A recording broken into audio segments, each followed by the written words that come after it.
Hi there everybody, my name's AJ Pickett. I make videos about Dungeons & Dragons lore, both old and new. This video is equipped with captions. Just hit the CC button down below and you'll be able to read along with me as I talk.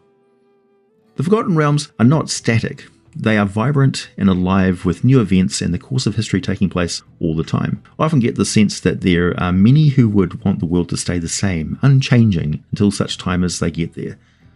I feel often enough that what I'm reading about in the latest books of legends and wonders from distant lands will be over and done, gone and replaced by the time I get there. So I understand the sentiment, but that's obviously not how the world works. Time marches inexorably onward. Old things fade away and new things come into existence. On that note, let me tell you of the first Verdan I ever met, named Siem. I was down in the grounds of Candlekeep, mid-morning, having burned my lantern out of oil as I copied last season's notes from my journal into a proper tome all during the night, as I do. And I was fetching a meal of honey cakes and mixed berry jam, kind of half awake to be honest, muttering to myself as I picked up a pot of jam and noticed a dead moth sitting right on top of the jam in a brown splodge. I must have muttered something out loud to myself when a short person popped their head up, suddenly, from behind a stack of fresh honey-glazed crackle buns, and said something to me. For the life of me, I can't recall what they said, because I was just staring at them, my eyes and mouth wide open, but my ears seemed to be closed. All I managed was a feeble, huh? Resisting the urge to say the obvious question, which is, what are you? What I was looking at was Siem, the Verdan, the youngest race of all beings on all of Toril. I didn't know this at the time. I thought I was just being spoken to quietly and politely by some sort of extremely well-dressed goblin. Look, I don't mean to generalize, but up to that point, every goblin I'd ever met was not obsessed with personal hygiene. And Siem was the most attractive and poised, friendly-looking goblin I'd ever seen. After that split second of gawping, my ears were suddenly working again, and Siem was asking me if I were in fact the author of a book which they had read while staying in a tavern in the town of Redlarch, north of Waterdeep, and holding up the cover for me to see. It was a copy of one of my books, about my journey across the Sea of Fallen Stars to the land of Thay, titled Where Red Wizards Rest. I nodded, confirmed that I was the writer, and with a beaming smile Siem made their introduction and explained, smoothly and with much practice, that they were not a goblin, they were a Verdan. Just as I looked human but was not. However, there are many more Verdan than there are dire Hin. It turned out Siem had been waiting for me all morning at the bakery, knowing that the easiest way to cross my path was to be where the best food was. I can't argue that logic. I would learn a great deal about Siem and the Verdan that year.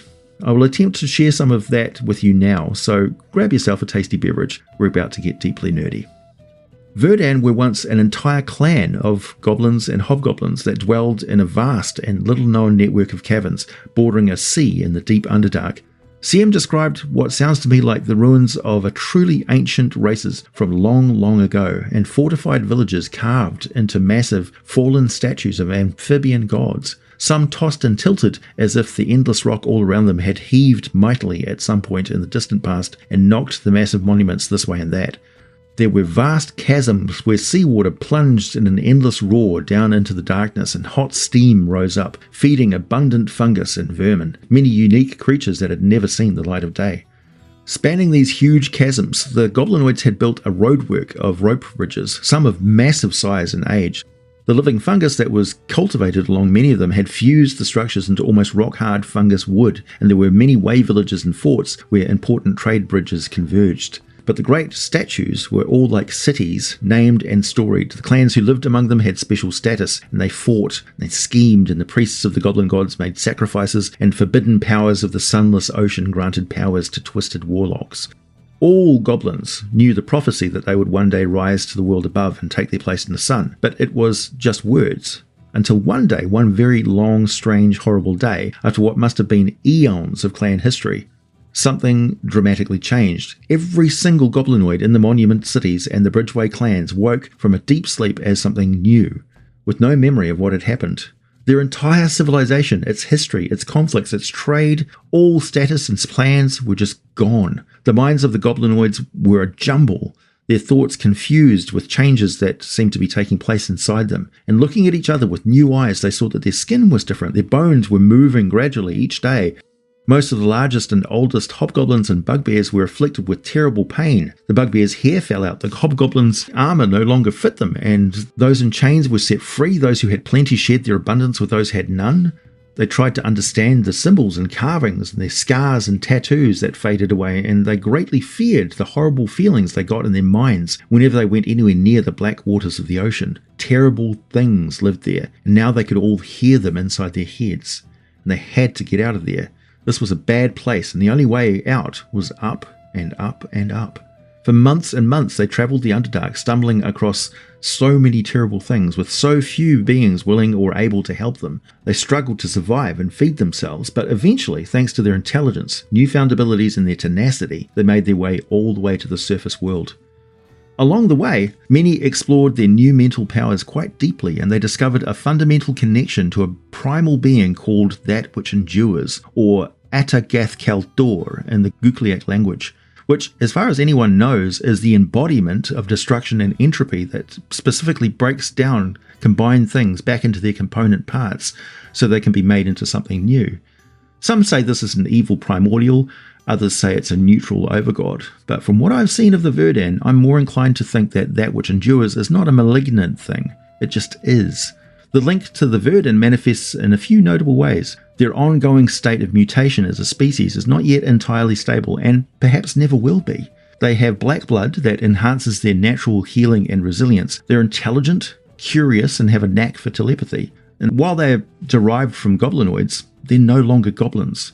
It was just like all of a sudden their entire cultural identity was wiped away, and some sort of fundamental chaos seeped into them that gives them a disconcerting, for observers at least, state of flux. They just accept that their body will change day by day, year by year. Nothing about them remains entirely the same for very long, and often the transformations are quite dramatic. They may grow long canine teeth, which fall out to be replaced with brand new teeth after a year or so. They seem to shift hair colour as often as socialites of Waterdeep, but their eyes and skin also shift colour gradually. Their skin is always shades of green, but a full range from almost black all the way to a bright apple green, quite different to the jaundiced looking yellows, tans and brown of the goblinoids.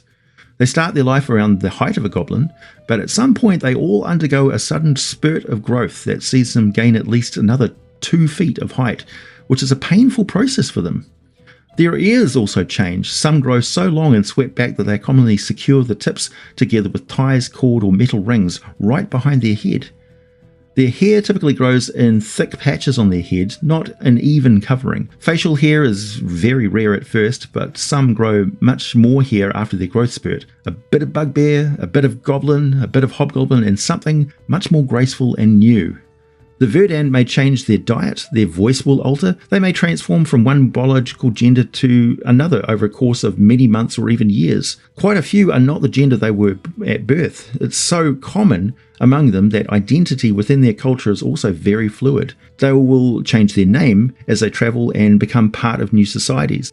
They'll identify strongly with their skills and their passions and pay very little attention to how another individual appears. It's not just talking about their size and gender, but more stock in a Verdan being worldly, confident, attractive and practically dressed, daring, charming and well regarded.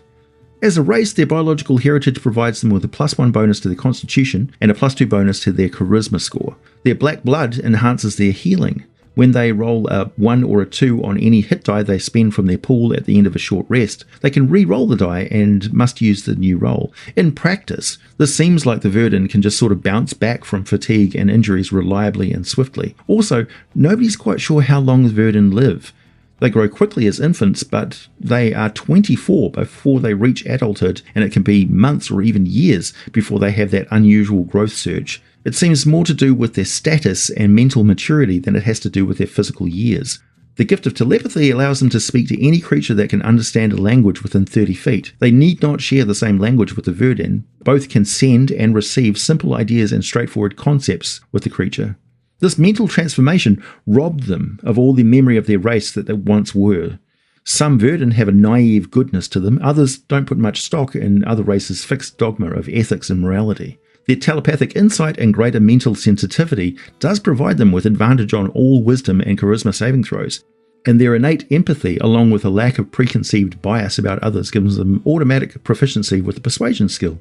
As swift-footed youngsters, they tend to be the size category small at first level, and by the time they reach 5th level of experience, they grow to medium size. Either way, their base speed is 30 feet per round. Oh yeah, they do not have dark vision. Another reason why seeking out the world above and the bright sunlight was such a no-brainer for their species in the beginning.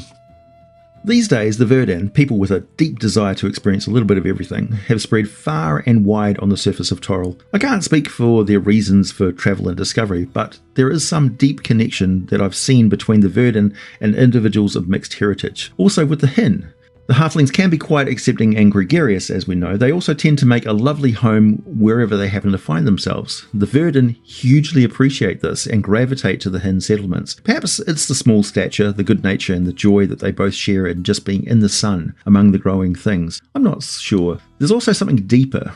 The one and only time I've ever seen a hobgoblin anywhere near a Verdan, there was something about the way the hobgoblin just stared at the Verdan but wouldn't go anywhere near them. It was not anger. I don't think I've ever seen a hobgoblin display fear. It was something else. If you ever really talk to a hobgoblin, really talk to them, they believe it is their destiny to one day come out of the darkness and rule the world of the sun. From the look in that hobgoblin's eyes, I guess it never occurred to them that it's perhaps easier to change themselves than it is to change the world through violence and conquest. But I also think that that sort of concept is anathema to them, really. The Verdan just confuse them. And that's what I think draws the Verdan to half-orcs, half-elves, and also to humans a fair bit. They're free of the directives of the goblinoid gods. They have no problem just coexisting, and that really is so weird to the hobgoblins. They see the Verdan, see lots of goblin traits, but they're not goblin. They have been removed from the sight of their gods somehow by an extremely powerful force. For what purpose, nobody yet knows. Perhaps there is no purpose other than to just add a little more unpredictability to an already pretty turbulent reality. To quote directly from the source material, without a cultural identity or memory of their own, the Verdan quickly adopted the cultural practices of the areas into which they migrated. Still, a sense of not truly belonging is felt even by Verdan who have been welcomed into other cultures. They are also stricken with wanderlust, keeping their possessions limited and easily portable. It's not unusual to see individual Verdan or whole families trooping along the roads of the world with their tents and belongings strapped to their backs. When they meet other Verdan who have travelled to different parts of the world, they drop everything to spend as long as possible sharing stories and observations from their respective travels. However, their inexperience of the world and their racial amnesia sometimes lends the Verdan to a kind of innocence that works against them. Some are credulous and easily fooled by hucksters, but most Verdan have an intuition bred by empathy that helps them eventually sort out those who are sincere from those who are not. See, the Verdan knack for catching out those who are being deceptive is something that I think they can really develop a lot more. It's certainly a very useful talent to be born with. Watching it in action can be quite an eye-opener. The Verdan will be willing to give the benefit of the doubt. A lot of people tell lies and try to trick others with good intentions. But when a Verdan becomes aware that somebody is being deceptive, manipulative, and unfair, when they're trying to steal, control, or hurt others, particularly because they're bigoted and full of hate, the Verdan can be relied on to call them on their true intentions. Again, I quote the source material. Verdan remain on the lookout for oppression and curtailment of freedoms. They understand the need for laws and protection, but they rail against laws that restrict and oppress, especially those designed to protect the power and wealth of the elite. So often, that power is maintained and grown by the oppression of others, and done so through the invention and perpetuation of falsehoods based on bigotry targeting race, gender, and appearance. This is fundamentally intolerable to the Verdan, as such thoughts among each other would be catastrophic given their extremely diverse nature. The Verdan rightfully think of such bigotry as a kind of sickness. They call it evil, and they're not wrong. Whatever future lies in store for the Verdan, they seem to be detached from fate, for good or for ill. I guess we shall have to see. I look forward to meeting more of them on my travels, and certainly they seem to appreciate my work. Speaking of which, please give the video a like, share it with your friends, subscribe if you like what I do, perhaps pick up some merch from my spring store or support me on Subscribestar or Patreon, and I'll be back with more for you very soon.